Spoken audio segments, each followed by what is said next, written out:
we move to the next panel discussion, and this is a very interesting one. Why investors are betting big on founded or co-founded startups. And I would first of all like to invite Ms. Paula Mariwala, Managing Director of Seed Fund, to please join us on stage. Ladies and gentlemen, keep the clapping going, please. She is an alumnus of Stanford University, and she is a Managing Director of Seed Fund Advisors, a venture capital fund which invests in early stage companies in India. Also, I'd like to invite Ms. Archana Khosla, Founder Partner, Vertices Partners. We have a round of applause for Archana ji, please. She is the Founder Partner of Vertices Partners, a boutique law firm based out of Mumbai. Her expertise is in the area of venture capital, private equity, and MBA practice and startup advisory across multiple sectors. Thank you so much for joining us, ma'am. Mr. Adhiraj Banerjee, Chief Technology Officer, Nisa Global and Investor.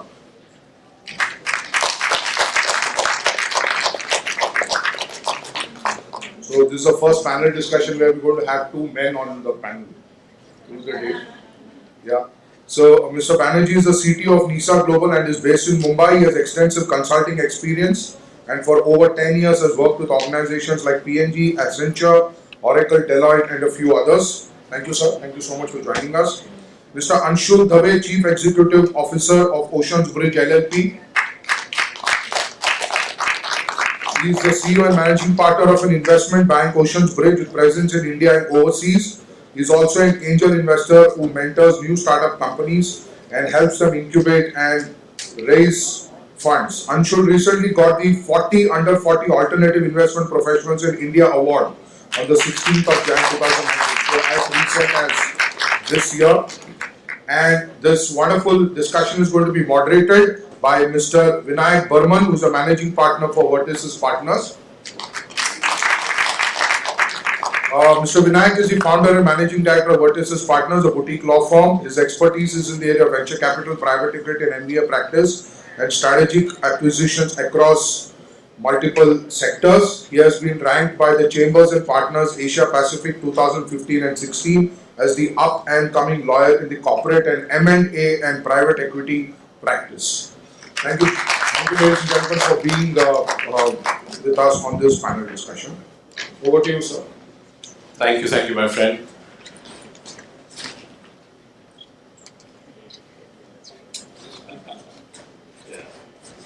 So, thanks. I think the introduction is already very well done and made out on. So, we won't waste too much time on that. One of the ways that I generally like moderating the panel is to try and make the interest level peak the most. I think this is the ultimate panel. And therefore, it needs that much more of energy. I think everyone needs to have that kind of interest level peak. So, the idea is to try and make it interactive. While we discuss and give some thoughts of all of us and the panelists here, I would encourage all of you, the audience, to also just raise your hands and ask questions.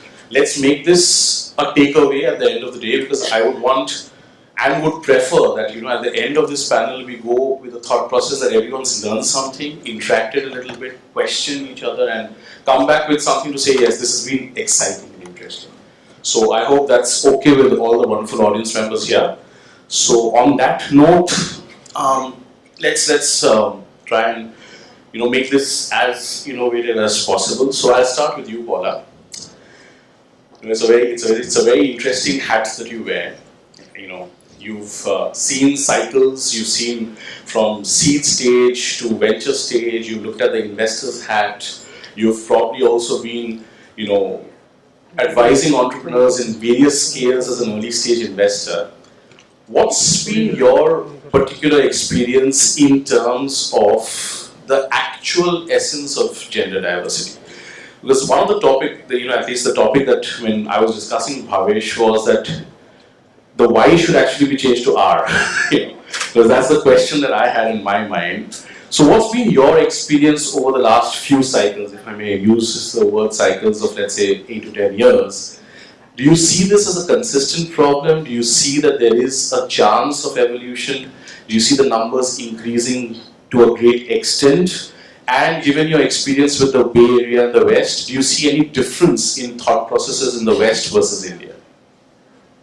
Um, uh, Thanks for that question because you mentioned various cycles and how the evolution has happened. And like we were talking in the lounge earlier. I've been doing this for like about 15 years that I've been a VC. Before that, I've been a business person, entrepreneur, technocrat, so on. But in the last 15 years that I have met hundreds of entrepreneurs, one doesn't remember all, but I can remember every woman entrepreneur who has pitched to me. That's not because of anything else, but because there have been such few. I can actually count, even today, somebody who pitched to me in 2006, and what their teams were like, what the dynamic was, and I had really not given this a thought early on. And I would say till about 4 or 5 years ago, I would not have come on a panel like this, honestly, because I really thought an entrepreneur is an entrepreneur is an entrepreneur. What an investor looks for doesn't change. If at all we are going to make the woman as much accountable as the male counterpart, right? So why this focus? But I think certainly when I started on, in the early mid 2000s, the whole 2000, the dot-com bust had passed, and there were entrepreneurship was just making a way back into the ecosystem. Early stage entrepreneurs investors were far and few between. So I said, okay, that's why the women, I don't see too many women because, it's still happening again. However, as along the journey, I noticed that the trend was very stark. If at all there were women entrepreneurs, they would have a team with more males. The co-founding team would have males. They would lead the pitch. The way they presented was different. I'm not slotting them, but there was certainly a trend. There were outliers, and we funded several. So, I'll talk about them later on in the panel. But there was certainly the trend, and I said, okay, as time goes, it's going to change. It did change a lot. In the last 3 years, there's been a good change. There's been a lot many women entrepreneurs, and that's also a function of the whole ecosystem maturing. But coming to your second part, if looking at our counterparts, say in the Silicon Valley, I was just at a conference last week actually at Stanford it was called Building Momentum, the whole thing about women entrepreneurs, and the numbers that they presented, the studies that they presented, the entrepreneur stories were sounding very similar to what I've seen in the Indian ecosystem, where women are still not reaching out, not thinking scale, not at ease raising money from investors. And on the investing side as well, we have very few women. So, and the fundraising by itself is a very intimidating process. An entrepreneur does get intimidated, when he's presenting. So it doesn't help that there are only males in the rooms. Already some chemistry, and really early stage investing is more about chemistry than about math. So there itself you're at a disadvantage. So there is certainly an ecosystem, it's broken for women entrepreneurs. There are very few role models. I think at least now we have some role models. There were very few male role models as well. And now at least we have good male role models, and we have many women coming up compared to what it was. So I think it's positive change, but certainly a lot more needs to be done. I think we need to make a much more enabling environment, a much more motivational atmosphere for more women to come out. That's very, very interesting, Paula. Thank you. That's an interesting perspective to pick from, where you left in. Archana, if I may ask you, given that, the other three would predominantly also look at it from an investor's perspective, given that they wear that hat.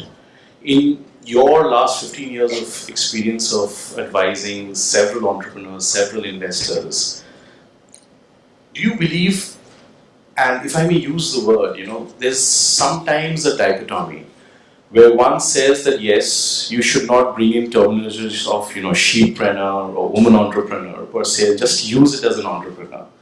Versus when you actually need events and when you're speaking to, when you're having these topics, because it's also the need of the hour, So what has been your experience in the last 15 years? How have you seen as an advisor advising multiple clientele?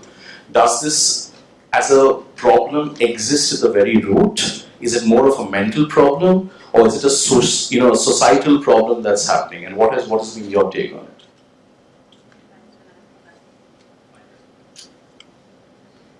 Yeah, thank you.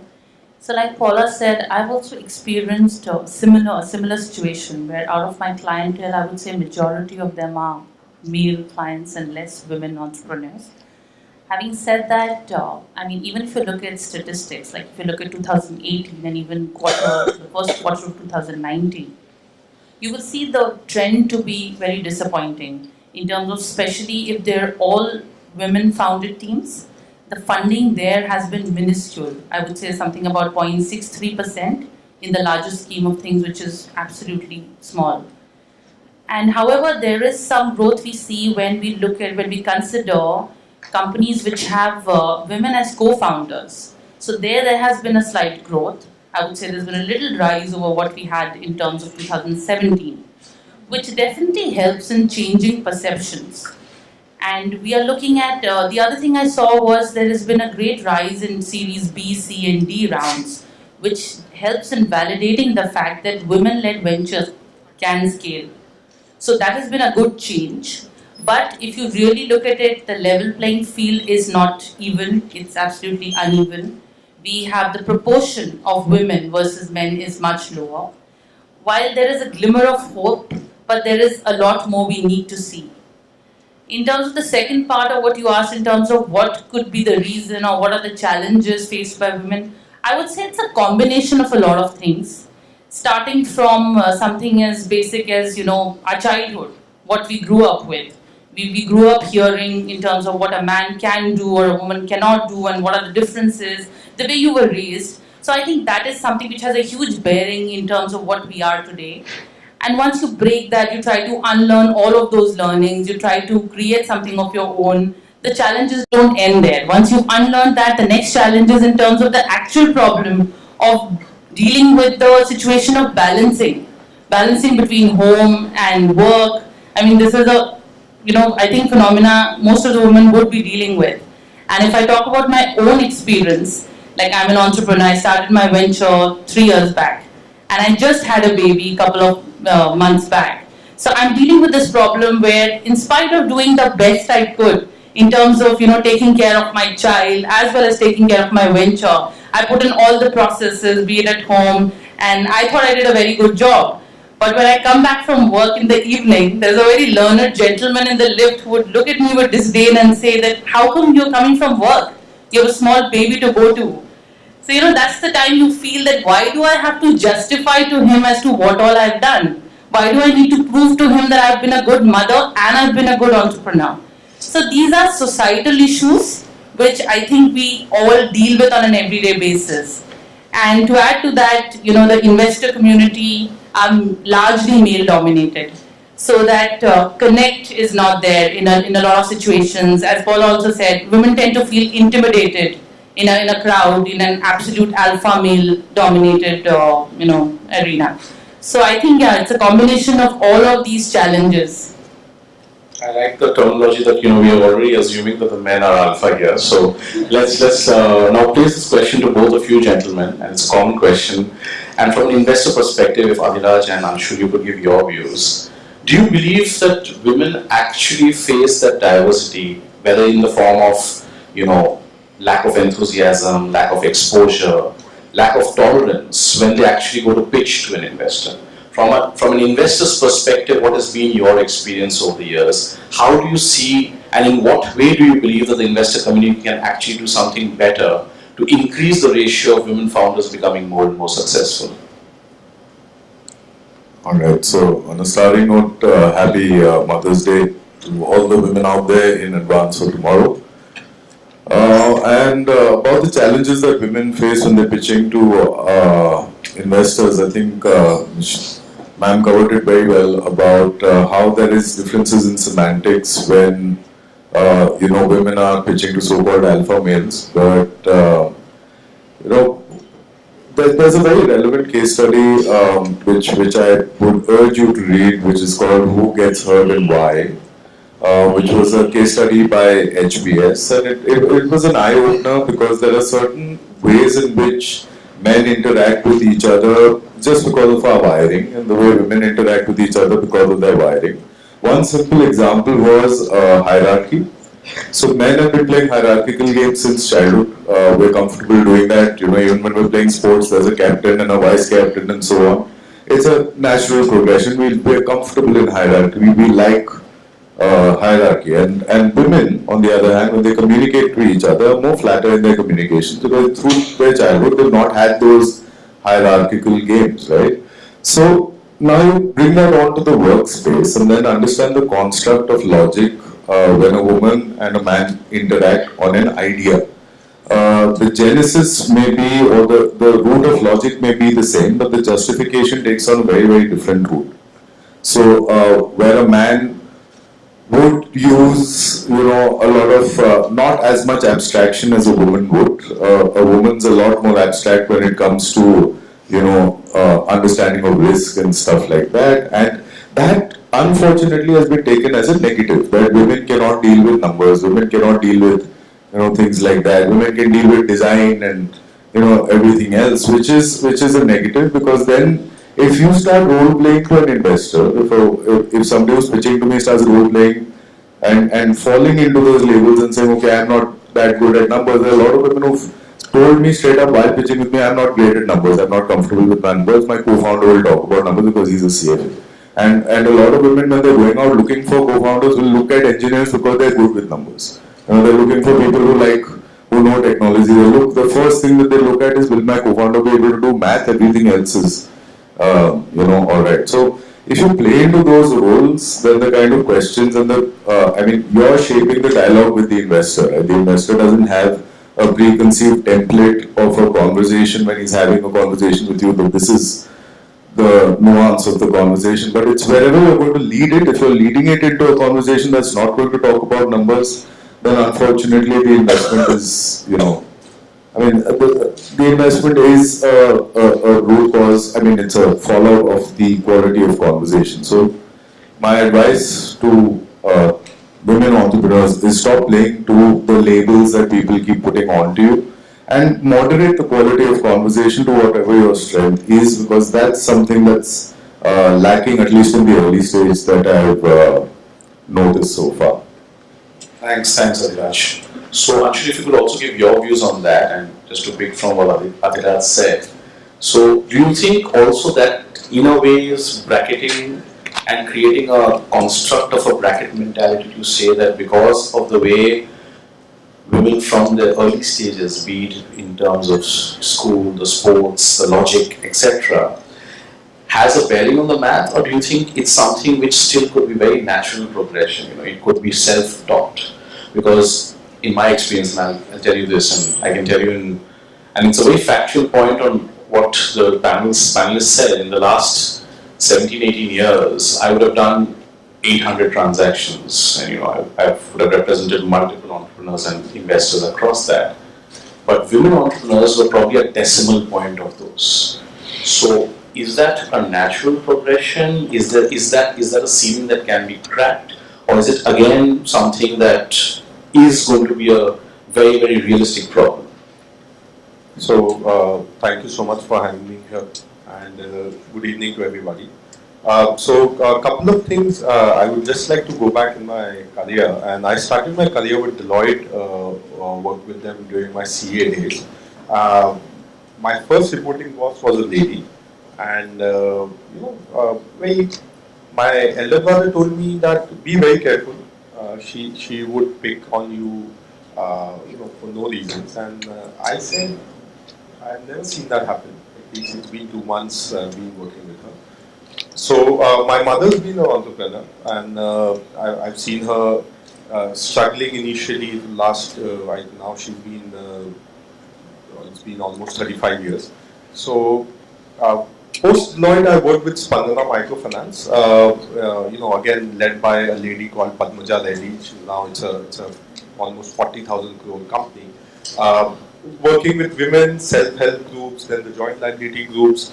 I've seen that there are tremendous qualities in terms of not just the soft power, but of course the kind of value they bring in terms of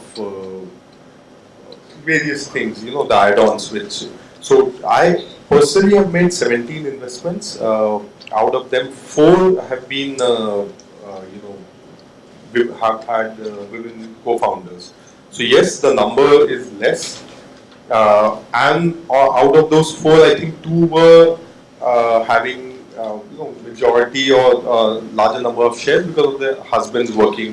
So they had to give them a larger share. So I think this is changing. This trend is very fast changing, but it'll take a while. But at the same time, we all of us have to be cognizant of the fact that we need to have more conducive environment. For women, need to encourage them more. I think they're far more creative, far more compassionate in terms of being liberal. The other day, I was working with a girl in our team, and one of my co-workers, she said, "Don't you think she stays in Kalyan and it's 5:30 and she should be leaving because she's got a young baby?" And I said, "Okay, I was not aware that she stays in Kalyan." So these small facts, which I will they're quite mindful of these things. So I think yes, way to go. We are here to encourage women. From an investor's perspective, as the panel said, and we've never there's never been any bias in terms of understanding. I think women are more frugal, more disciplined in various ways when it comes to spending money and not having parties and stuff. So if there are women around, I think it's better that the money management part is taken, especially in the early stage in the early stage companies. So I think having a woman entrepreneur definitely is added advantage. Please, absolutely. So I'll tell you about bias. I'll give you my own example.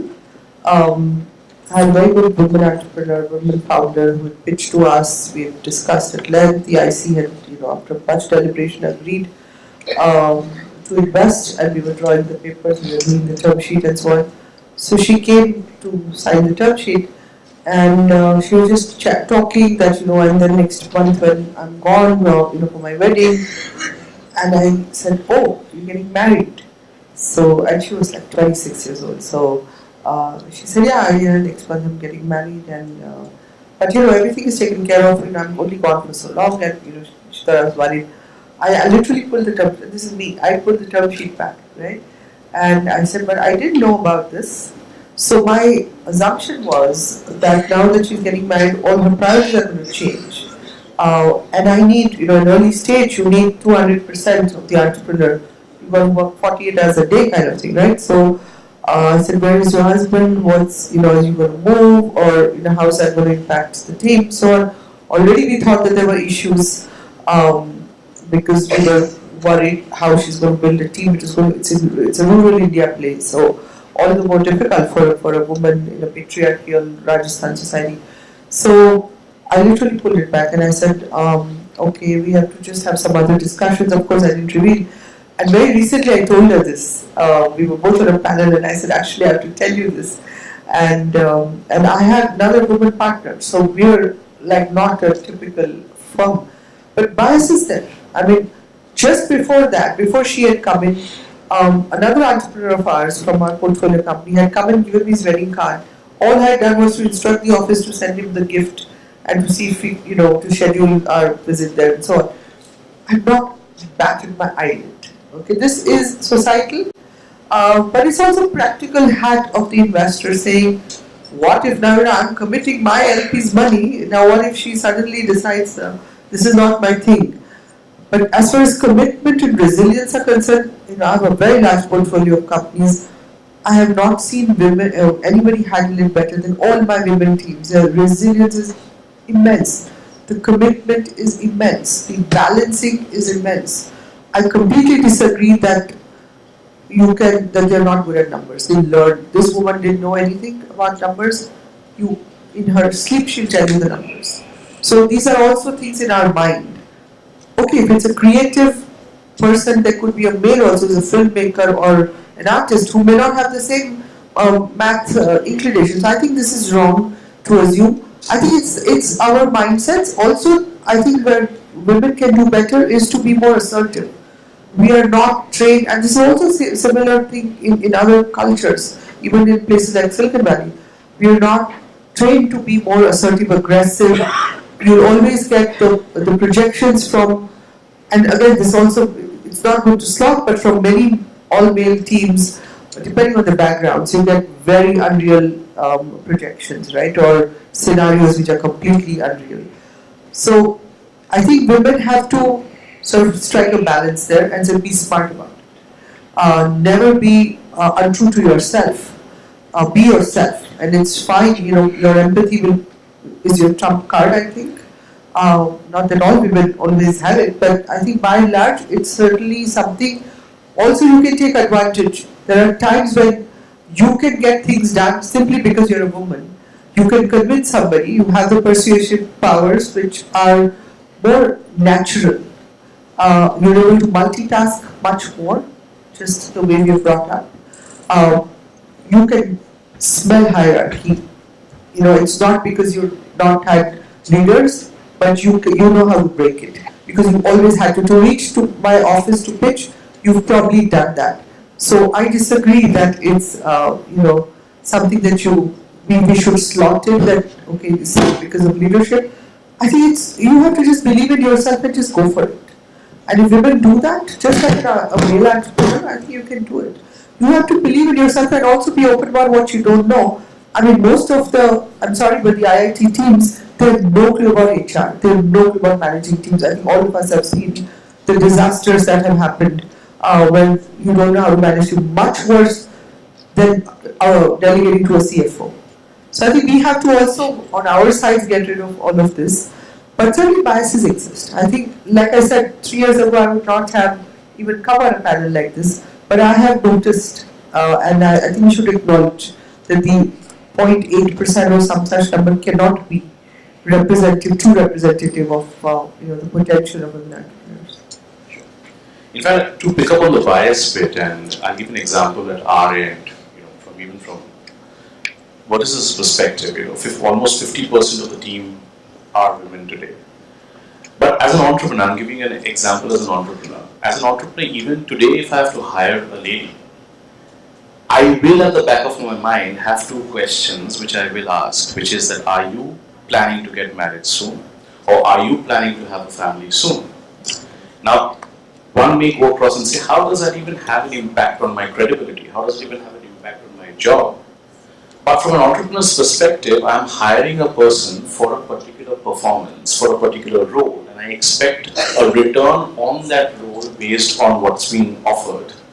So I think in my mind, as an entrepreneur, it's a fair call to ask for it. It's a fair fear to have, and to figure out that if you're hiring someone who immediately goes on leave after a month, you have as a plan, as an entrepreneur, your plans go across completely haywire.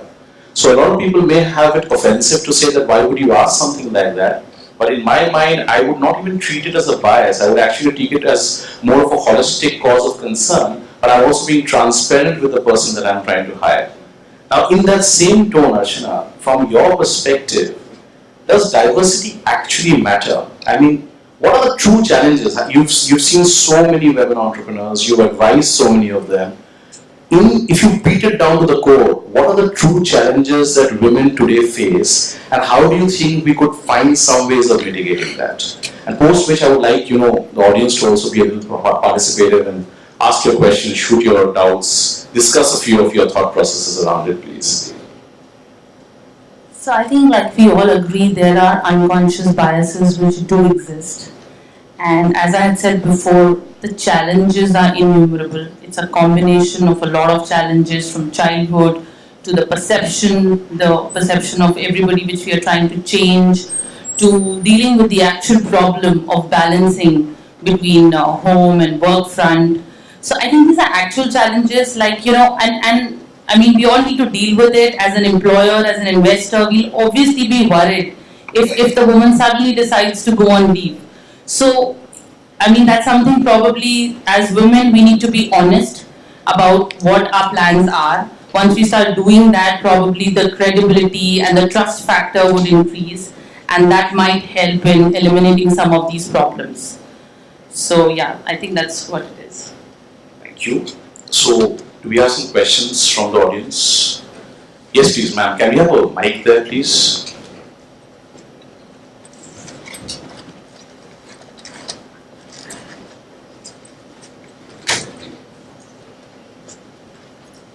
I'm giving the gents on the panel a little bit of breathing space, post which we can hound them again.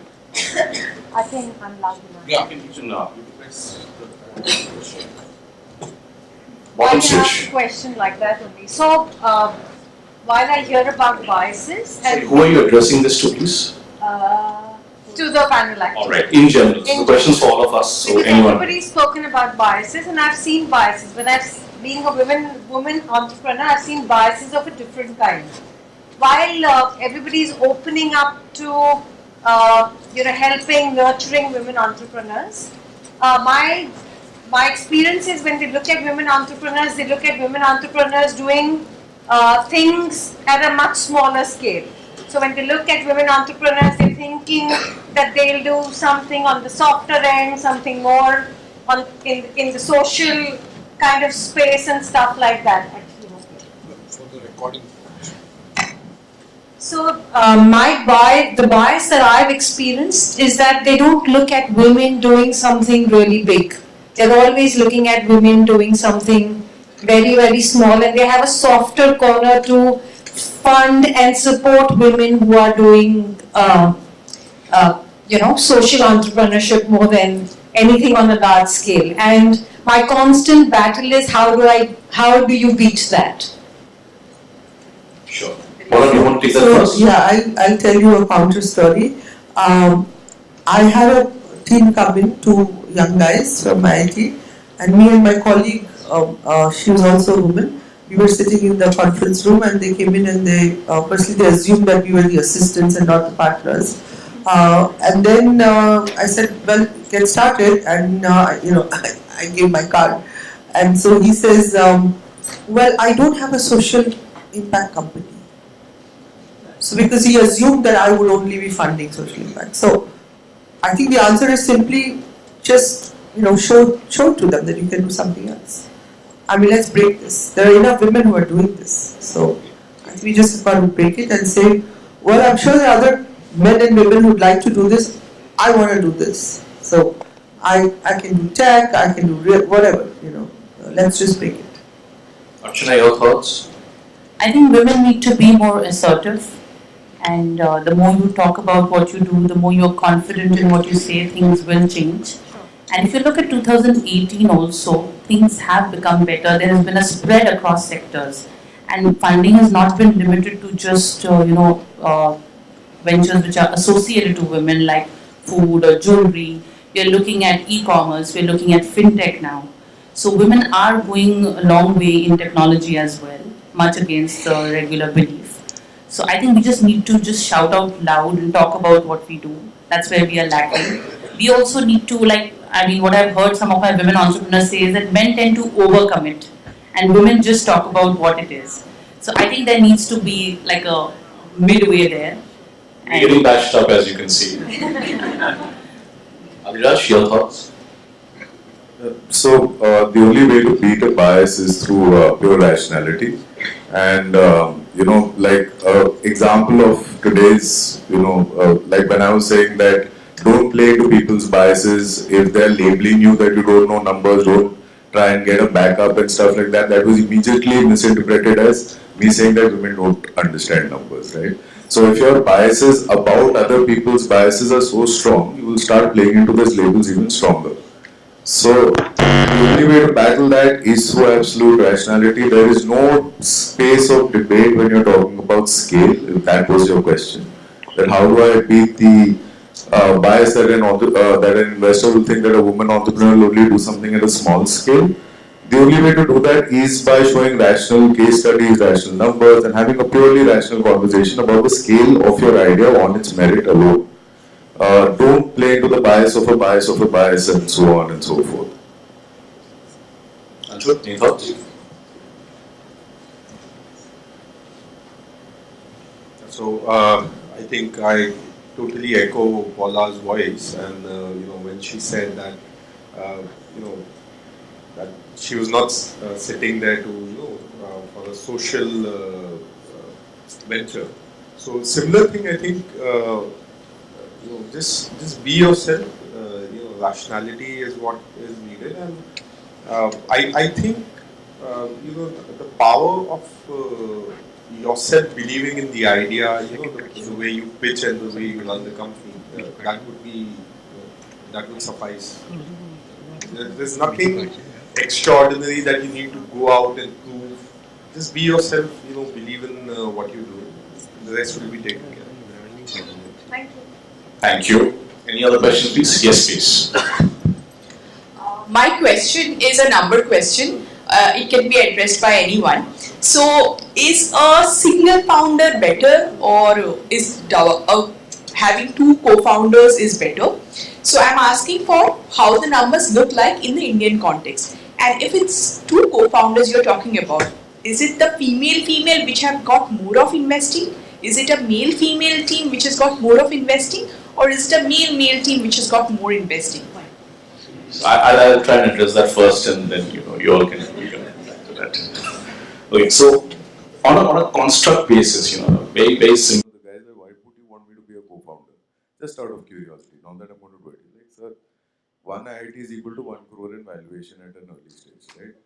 So when you're picking a co-founder, and this is a second bit of advice, don't go for qualifications, don't go for competencies as much as chemistry will, because your co-founders are going to stick with you through thick and thin. They'll have to be your, philosophies thrown through it all. And if you get these three things right, you're ready to be launched. Let go of all these insecurities. I've heard a lot of comments validating insecurities, stating insecurities, and the whole full circle. Don't have those insecurities.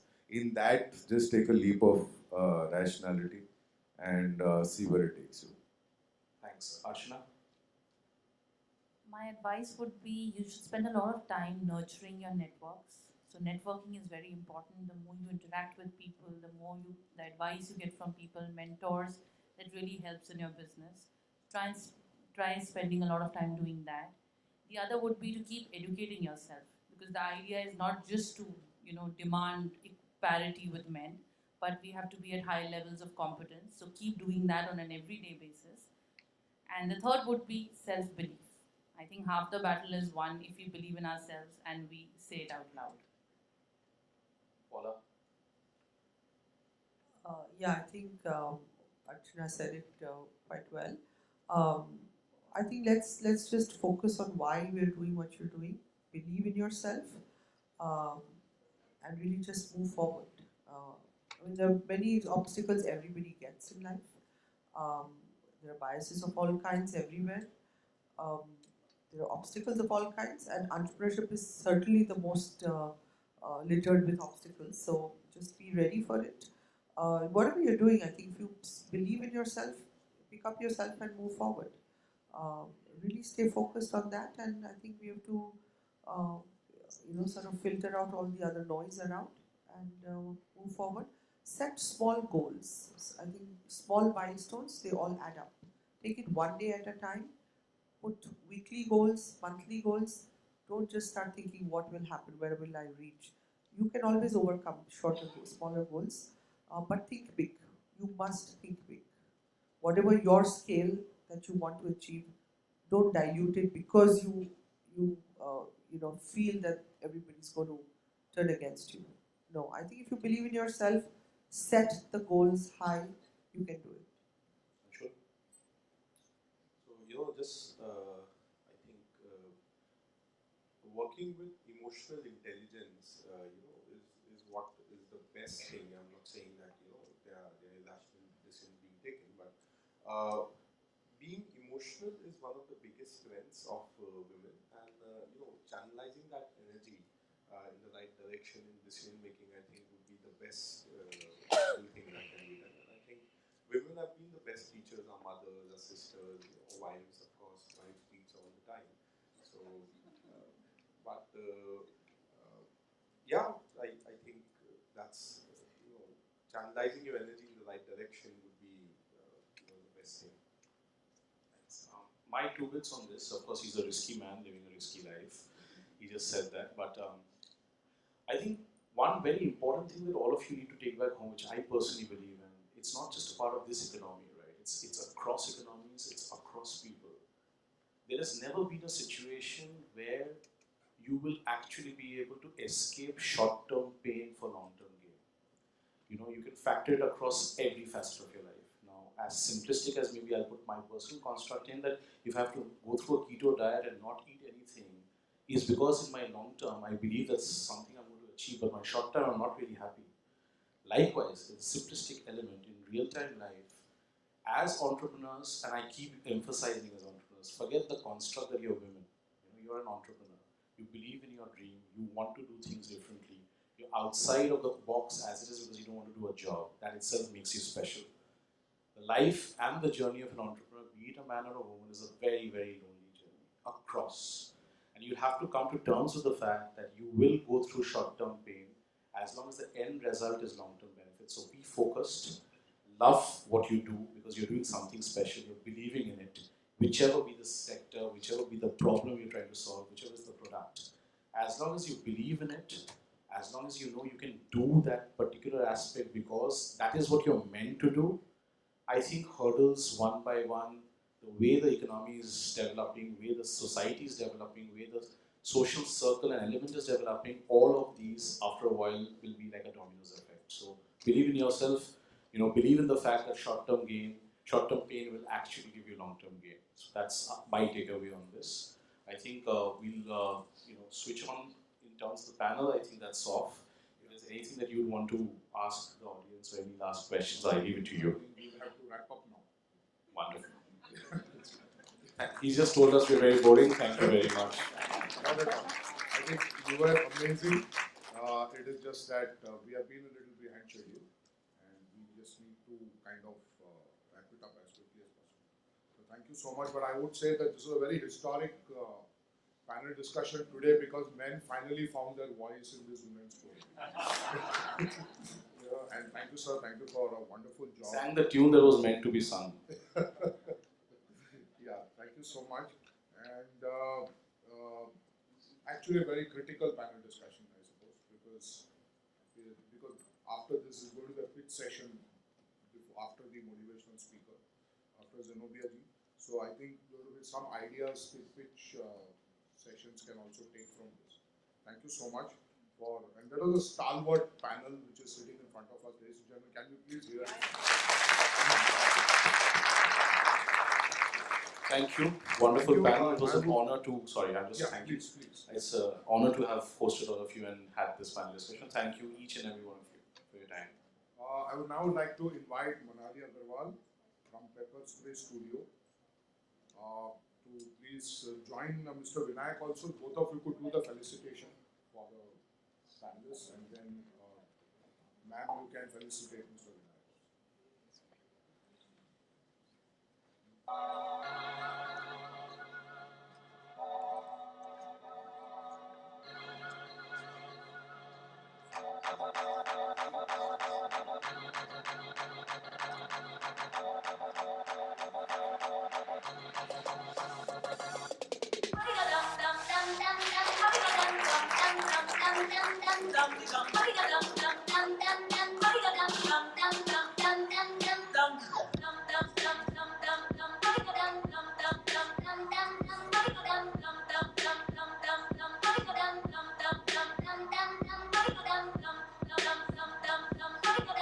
Dum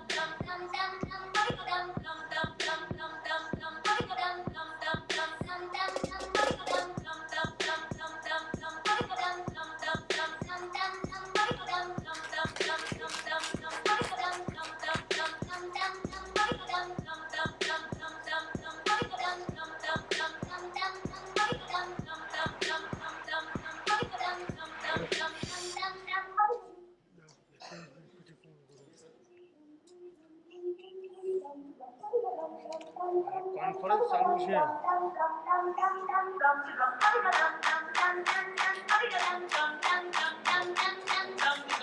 હા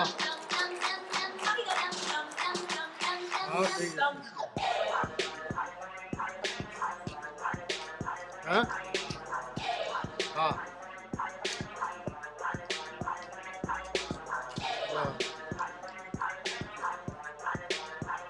હા હા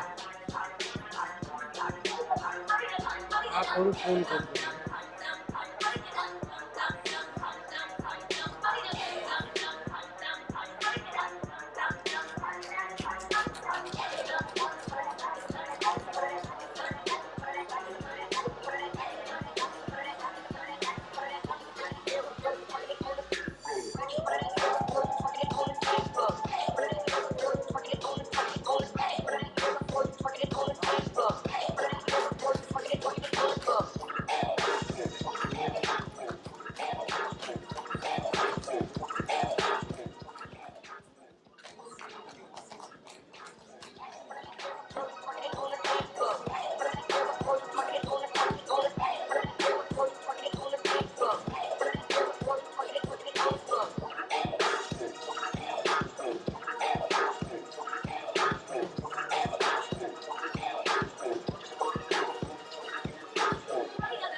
I have a little request for people sitting in the front row, 1 and 2. If you don't mind, you just shift back a little bit. I know I've been calling people to come in front in the morning, but this is to give space to the jury who will be judging the pitch sessions.